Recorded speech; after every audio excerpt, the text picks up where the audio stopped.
NetCancer, toute l'information scientifique et médicale, claire et validée. Quels sont les résultats qui vous semblent les plus signifiants sur ce médicament?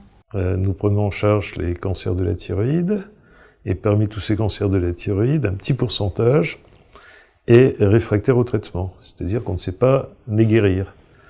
Donc c'est un petit pourcentage, 4 à 5 personnes chaque année par million d'habitants. 250 sujets par an en France développent un cancer réfractaire de la thyroïde. Jusqu'à présent, aucun traitement n'était efficace. Et sont arrivés dans les années 2005 des inhibiteurs de kinase, dont le sorafenib. Donc des premiers essais ont été effectués, ont montré une efficacité, ce qui a conduit à un essai de phase 3 qu'on appelle décision, sorafenib contre placebo, et qui a montré deux choses, point de vue efficacité.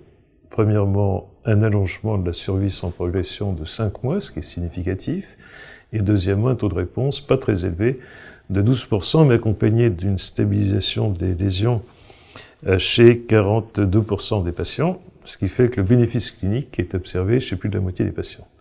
Donc tous ces patients inclus dans l'essai avaient une forme réfractaire, donc non sensible à l'iode radioactif, progressive, c'est-à-dire que leur tumeur augmentait rapidement, et leur tumeur était de volume notable, supérieur à 2 cm de diamètre.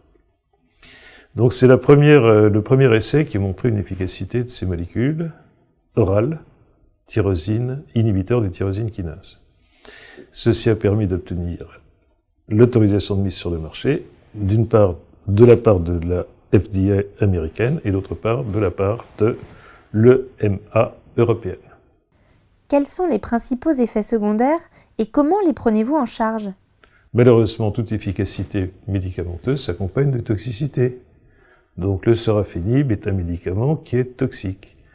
Toxicité cutanée avec un syndrome Mappier, qui est la toxicité la plus gênante, mais qu'on peut contrôler de manière tout à fait raisonnable, avec une éducation des patients et des professionnels, et également par des soins locaux.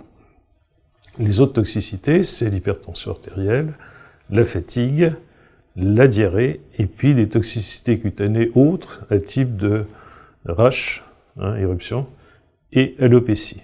Donc toutes ces toxicités sont maîtrisables, avec une diminution de la qualité de vie qui est assez modérée, et peu de toxicité fatale.